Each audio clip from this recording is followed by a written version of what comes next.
Hello everybody, welcome and welcome back. Today we're going to be playing on the best of one standard ranked ladder with a Jund midrange list. So basically, I just wanted to mess around with some of the new Discover cards, mainly Geological Appraiser and Trumpeting Carnosaur, because they're very fun. So I figured Trumpeting Carnosaur would go really well in a Cruelty of Gix style Reanimator deck, since it has the ability to discard and deal 3 damage. You can time things pretty nice to discard that and put a creature card from the graveyard onto the field under your control. It's going to ETB and it discovers 5, so it can hit anything from a Cruelty of Gix down to a Harvester or Dread Knight. We're playing a couple Scrap Gorgers to give us a potential for turn 4 Cruelty of Gix reanimating Atalis or the Carnosaurs, which is very game breaking. Other than that, we're playing Dread Knights, Harvesters, Sunslayers, and Blossoming Tortoise for a very powerful mid-range package. The only issue is this deck has a lot of 3-power guys, so if your opponent plays something like an Adeline, you're really going to want something like a Glissa to deal with it or go for the throat, since a lot of your creatures do get brick-walled by higher toughness. Virtue of Persistence helps us lean into the graveyard theme with the Carnosaurs and Atalis, and the Cruelty, since we have lots of ways to bring things back. Nissa is a 1-of up at the tops, and she is an absolute house and can solo games by herself, so definitely need one of her. And yeah, the deck is very cool. It lines up very well against lots of other aggressive decks, since we have very well statted creatures for the costs, and we have some really nice abilities stapled to them.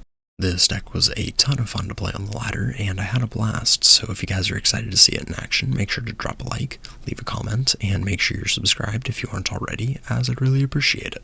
I upload to YouTube 5 days a week with standard content just like this, so if you don't mind dropping a subscription, I would really appreciate it, since I'm still trying to get my channel partnered, and I'm around 83–84% of the way there, so getting close. And with all that said, let's hop onto the ladder and see how this does. Alrighty, game 1. This hand is decent. We at least have the turn 2 Scrap Gorger, and we might ramp into the Tortoise, or we can just play Lily.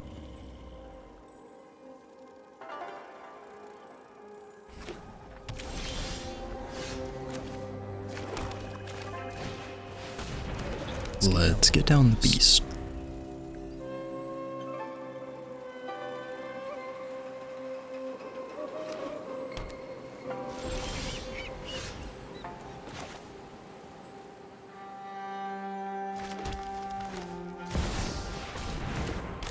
And I think the best play here is still going with the Tortoise.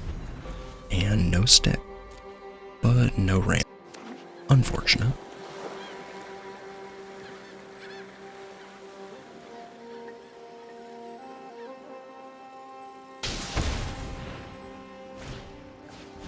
Opponent's gonna ping themselves. And a Sunset Revelry. Pretty solid.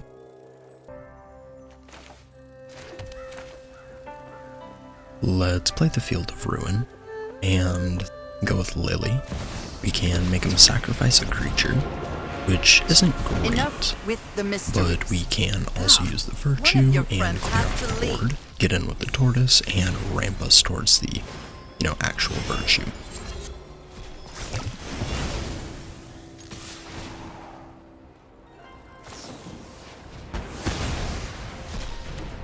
And an Elspeth's Smite. That's a little unfortunate. At least hit a land here. Virtue of Persistence is coming down pretty soon though, since we have our Scrap Gorger. If we hit an untapped land, that means we can play it next turn. Down comes Jace. Okay. Focus on the facts. The data requires scrutiny. And we mill.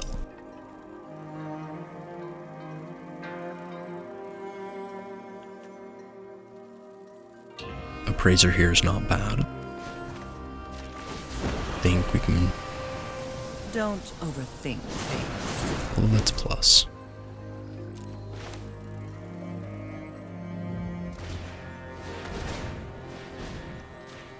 We'll just go with the Appraiser. We could get in with the Restless Cottage. but I think we'll just draw here.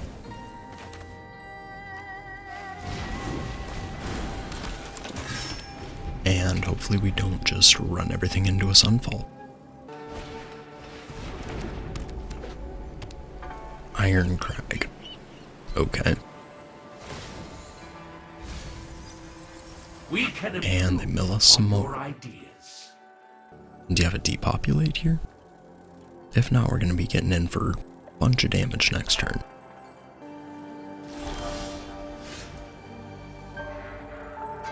And they pass. Okay, so maybe an Emperor, but we have so many creatures, we can definitely just kind of run them.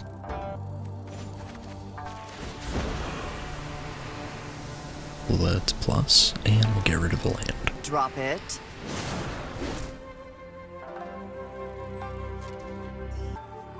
We could animate the cottage here, but I think it might be better to cycle. Don't really want to get the cottage hit with the Wandering Emperor if that's what opponent does have.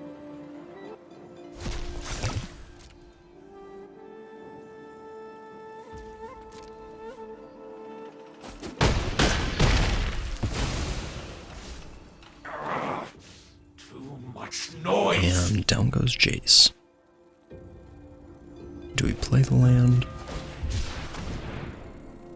I think we'll just cycle.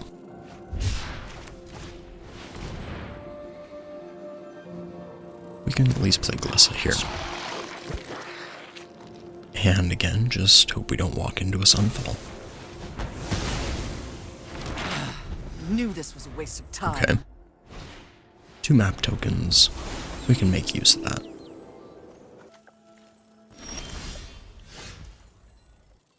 So, opponent still has 4 mana open, so could mean Wandering Emperor. Let's go with the map tokens. I think we just put them on the Appraiser. That's a good card. We'll keep it.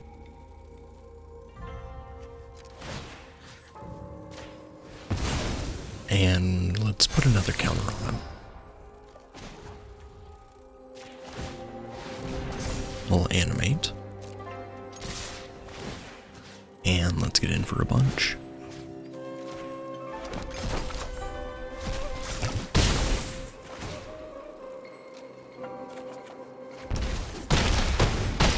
We'll draw. And we'll put you to 2.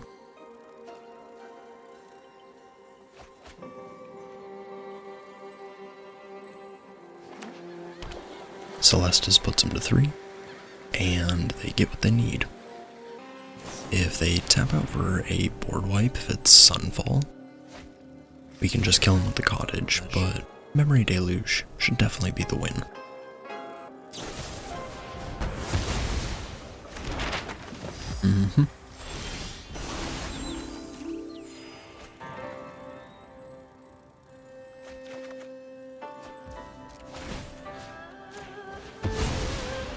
And let's explore.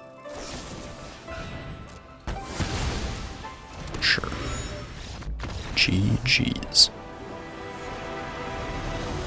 Nice. Not too bad. Alrighty, game 2. Hand is decent.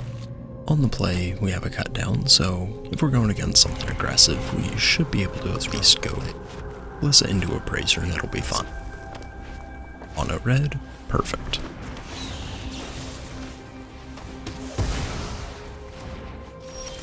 And a 2-drop here is awesome.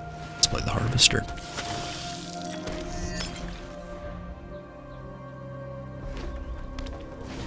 We just need 2 more lands from here, and we have a just disgusting curve. So let's see if opponent can handle it.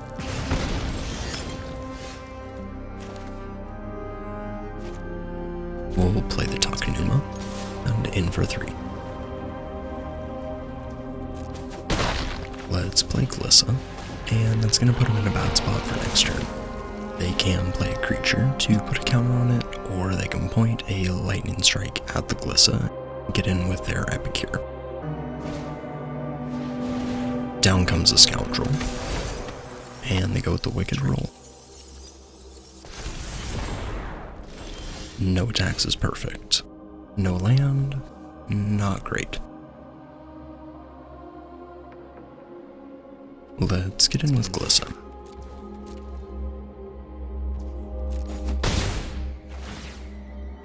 Let's blow up the etchings.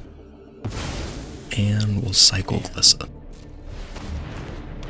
Definitely a bit of a risky play, but they didn't Lightning Strike it last turn, so hopefully they didn't just rip one off the top. Witchstalker Frenzy? Okay. We'll still block the Scout.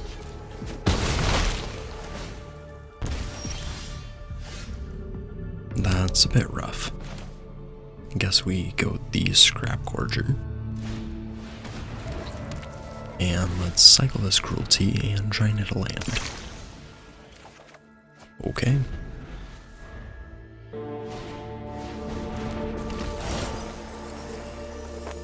Another Scoundrel, and another Wicked roll. We'll go to 15. Bruh. Think we just go with our Appraiser here. Just so we can go, 4-drop, 3-drop maybe. We'll exile the Phoenix check. And removal spell is pretty good.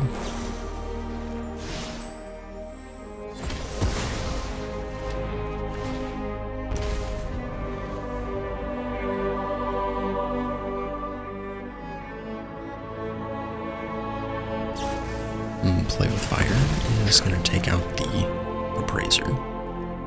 And Epicure's getting in for another bait. Well, Epicure that could. Bro. Where's my 4th land? At this point, do we have to play the Tortoise? Opponent's stuck on 2. We gotta get ahead.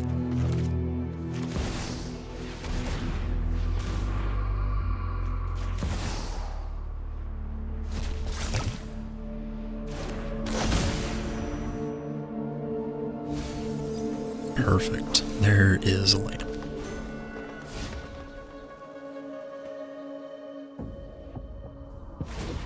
And they cycle Monstrous Rage. Interesting.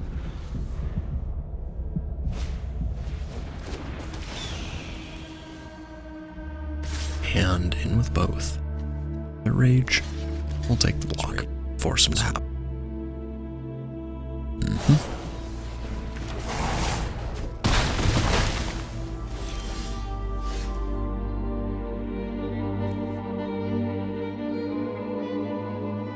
I'd rather they use the Monstrous Rage on the Epicure though. Dealing with a aura on the ground instead of a 2/2 flyer, definitely better.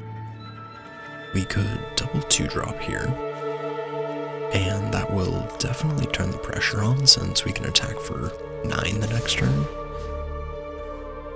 For 3, let's scare him a bit.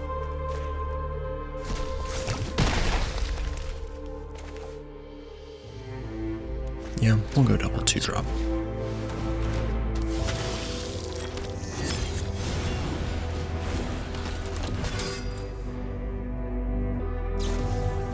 Play with Fire. And Monstrous Rage. Okay. We get in for 6 here, play the Tortoise, and then we have 9 on the ground next. I think that's better than taking a bunch of damage for Nissa.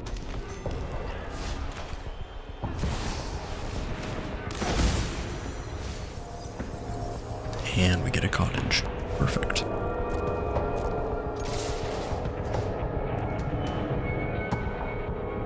We'll eat another Play with Fire. And put him to 5.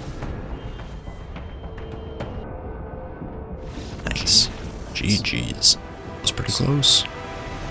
Not too bad. Alrighty, next game. Hand is decent. Hand's mono red. At least we have a Virtue. We can discard the Carnosaur, and we can just kind of snipe something. Cruelty's a bit rough. That at least might be able to reanimate the Carnosaur, so if we live to turn 5.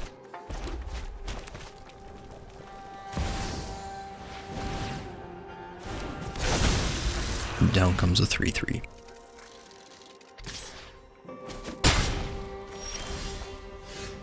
Okay, those are definitely not the drops we want. Let's Lochthwain Scorn, and we will pass.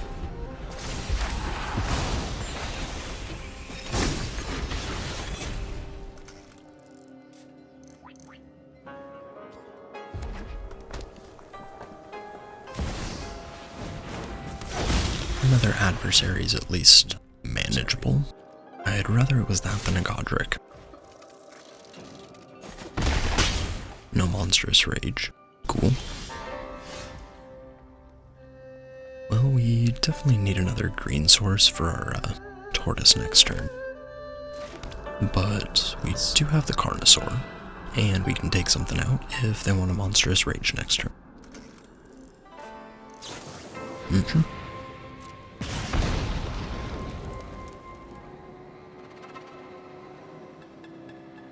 Life total's starting to get real low.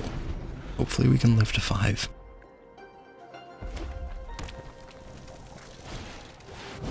Oh boy. Let's take that out before combat.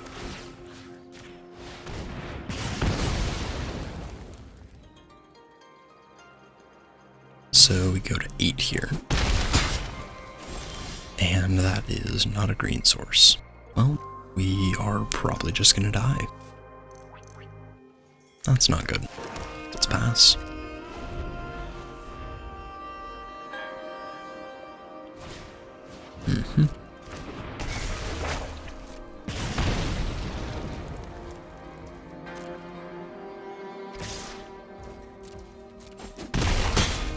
Down to 3. Let's channel.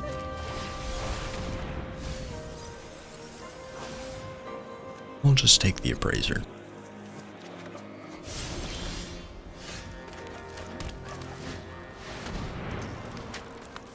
I guess we reanimate the dino.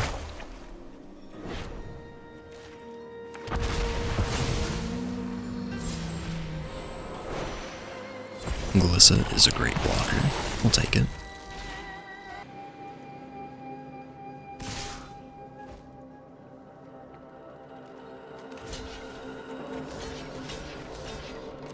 We'll take our blocks.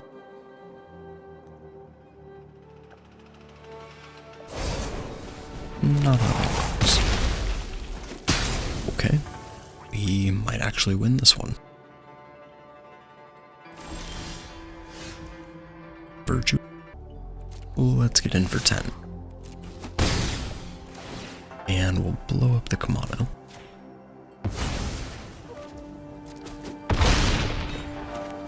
We'll go with the Scorn on our Carnosaur. Just gain a couple extra life. We'll pass and hold up and go for the throat. Let's hope it's not lightning strike into play with fire. Cool.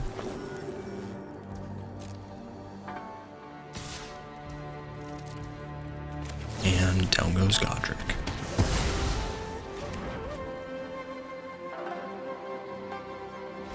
We got there. That is ridiculous. Don't know how we won that. GG's. Not too bad. A couple post-game thoughts for everybody. I think this deck is really fun. I had a blast playing it today, and it felt like it lined up against a lot of mid-range decks very well. Not sure how it's going to work in best of 3. I feel like it definitely could, since you have the Mosswood into the Glissa into the Tortoise or Appraiser curve, which can put a ton of pressure on 5-color decks or control, whatever it is you need to pressure. You can put some Duresses, more Lilies in the sideboard for your 5-color matchups, and there's definitely a lot more removal that you can put in, like some more Virtues for the aggro matchups.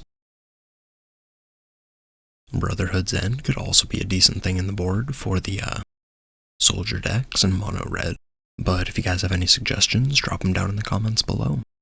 And thank you everybody for watching, I appreciate it. Like, comment, subscribe, and I will catch you in the next one. Peace.